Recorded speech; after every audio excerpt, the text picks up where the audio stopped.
तुम्ही पाहत आहात MCN न्यूज मराठी। बुलढाणा जिल्ह्याच्या जळगाव जामोद तालुक्यात जळगाव शहर तसेच सुनगाव जामोद या ठिकाणी अवैध व अनधिकृत HTBT कापूस बियाणे विक्री जोमात सुरू आहे। अवैध बियाणे विक्रीबाबत कृषी विभागाला अनेक तक्रारी प्राप्त झाल्या होत्या। अखेर उशिरा का होईना बुलढाणा कृषी विभागाच्या पथकाने काल दिनांक 11 जून रोजी अवैध HTBT बियाणे विक्री करणाऱ्या एका इसमावर गुन्हा दाखल करण्यात आला आहे। जिल्हा गुणवत्ता नियंत्रण निरीक्षक गणेश आप्पासाहेब सावंत यांना मिळालेल्या गोपनीय माहितीनुसार जळगाव जामोद येथील आचल नगर येथे एक इसम आपल्या घरात अनधिकृत HTBT बियाणे विक्री करत असल्याची माहिती मिळाली। या माहितीच्या आधारे जिल्हा निरीक्षक कृषी अधिकारी बुलढाणा याच्या मान्यतेने सापळा रचण्यात आला। यामध्ये अशोक रामभाऊ रंदाळे वय 39 वर्ष राहणार आचल नगर जळगाव जामोद यांच्या घरात अनधिकृत HTBTचे 59 बियाणे आढळून आली। अशोक रंधाडे यांच्याकडे बियाणे विक्रीचा कोणताच परवाना नसल्याचे यावेळी दिसून आले। सदर व्यक्तीने अवैध बियाणे खरेदी ही जळगाव जामोद तालुक्यातील सुनगाव येथील सुखकर्ता कृषी केंद्रातून केल्याची माहिती समोर आली आहे। या प्रकरणी अशोक रामभाऊ रंधाडे यांच्यावर भारतीय न्याय संहिता BNS विविध कलमांतर्गत अत्यावश्यक वस्तू अधिनियम 1955 च्या कलम 3, 7, 9 अंतर्गत आणि वजन व मापे पॅकेज केलेल्या वस्तू नियम 1977 च्या कलम 6 अंतर्गत गुन्हा दाखल करण्यात आला आहे। सदरची कार्यवाही प्रमोद लहाळे विभागीय कृषी सहसंचालक अमरावती, मनोज कुमार ढगे जिल्हा अधीक्षक कृषी अधिकारी बुलढाणा, बाळासाहेब व्यवहारे उपविभागीय कृषी अधिकारी, रमेश जाधव तालुका कृषी अधिकारी जळगाव यांच्या मार्गदर्शनाखाली करण्यात आली। MCN न्यूज मराठीकरिता जळगावहून संपादक राजीव वाढे। सर, आपल्या विभागामार्फत HTBT बियाण्या संदर्भात जळगावमध्ये कारवाई झाल्याची माहिती आहे, काय नेमकी कशी कारवाई आहे? काल दिनांक 11 जून 2025 रोजी जळगाव जामोद तालुक्यामध्ये एका इसमाकडे HTBT या बियाण्याचा साठा असल्याबाबतची माहिती आपल्या भरारी पथकाला मिळाली होती आणि त्यानुसार आपले जिल्हा गुणवत्ता नियंत्रण अधिकारी, उपविभागीय कृषी अधिकारी, तालुका कृषी अधिकारी, कृषी अधिकारी पंचायत समिती यांच्या संयुक्त पथकाने आंचलनगर भागामध्ये एका घराची झडती घेतली असता त्या ठिकाणी पर्यावरणास हानिकारक असणारी आणि कायदेशीरदृष्ट्या अनधिकृत असणारी HTBT कापसाची 59 पाकिट आपल्याला त्या ठिकाणी आढळून आली। तर पथकाने संपूर्ण पंचनामा करून ती सर्व जे आहे मुद्देमाल तो जप्त केलेला आहे आणि श्री अशोक रामभाऊ रंधाळे की ज्यांच्या घरात हा साठा सापडला त्यांच्या विरुद्ध जळगाव जामोद पोलीस ठाण्यामध्ये प्रथम खबरी अहवाल हा वर्ग करण्यात आलेला आहे। नमस्कार, मी रमेश जाधव, तालुका कृषी अधिकारी जळगाव जामोद, जिल्हा बुलढाणा।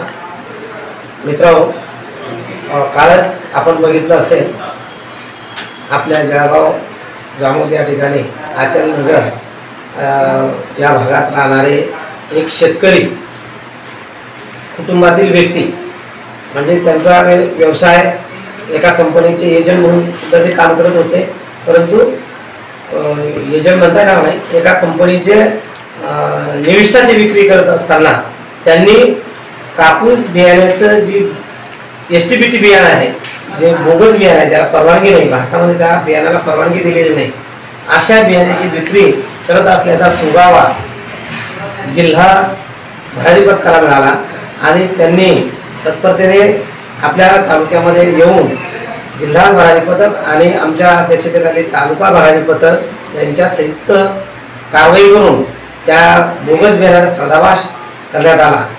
या संदर्भात त्याचे लागेबांधे आपल्या तालुक्यातील कृषी निविष्ठा विक्रेते यांच्याशी असल्याचं समजतंय। तरी आपण एक लक्षात घ्यावं, या संदर्भात कोणीही शेतकऱ्यांनी अशा प्रकारचं बोगस बियाणं की ज्या बियाण्याच्या पाकिटावर कुठल्या उत्पादक कंपनीचं किंवा विक्री करणाऱ्या कंपनीचं नाव नाही, त्यामध्ये वैधता नाही, त्यामध्ये कुठल्याही प्रकारचं लेबल क्लेम नाही, अशा प्रकारचं बियाणं किंवा निविष्ठा आपण खरेदी करू नये। जर अशा प्रकारच्या बियाणं किंवा निविष्ठा जर आपण खरेदी केल्या तर या संदर्भात भविष्यात जर एखाद्या शेतकऱ्याचं नुकसान झालं, त्या पिकाला उत्पादन मिळालं नाही किंवा पुरेसा रुजवा आला नाही, जेनेटिक प्रॉब्लेम असले तर ती तक्रार रिसेल बिल घेऊन आपल्याला कायद्याअंतर्गत तक्रार करता येते आणि ते तक्रार केल्यानंतर तालुकास्तरीय कमिटी आणि त्यानंतर जिल्हास्तरीय कमिटी येऊन त्याची पाहणी करते, तपासणी करते आणि त्यावर जिल्हा ग्राहक न्यायालयामध्ये आपल्याला दाद मागता येते.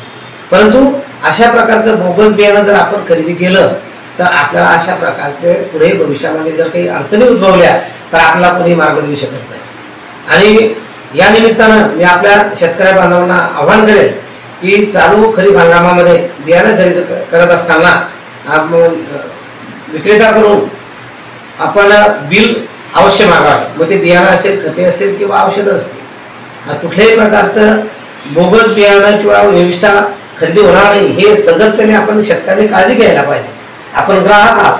प्रत्येक गोष्टीमध्ये जसं ग्राहक लक्ष देतो तसं शेती निविष्ठा खरेदी करताना स्वतः ग्राहकाने जागृत राहणं अत्यंत आवश्यक आहे.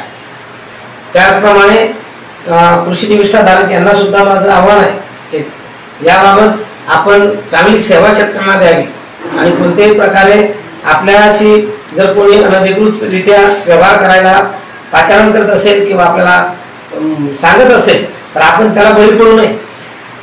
कालच्या कारवाईमधून हेच लक्षात आलं की काही लोक थोड्याशा आमिषापोटी किंवा थोड्याशा अल्पशा फायद्यासाठी असं 2 नंबरची कामं किंवा गैरकृत्य करणे, गैरकारभार करणे, बनावट बियाण्याची विक्री करणे, बनावट निविष्ठांची विक्री करणे आणि त्यामुळे पर्यायाने शेतकऱ्याचं नुकसान होतं.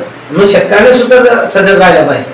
आणि जे निविष्ठा खरेदी करायची असेल, मग बियाणं, खतं असेल, औषधे, ज्या अधिकृत कंपन्या आहेत त्या अधिकृत कंपन्यांचा मान्यताप्राप्त कंपन्या आणि अधिकृत विक्रेते यांच्याकडूनच बिल घेऊनच खरेदी केलं पाहिजे. जो कोण बिल देणार नाही त्याची कंप्लेंट कृषी विभागाकडे निश्चित करावी.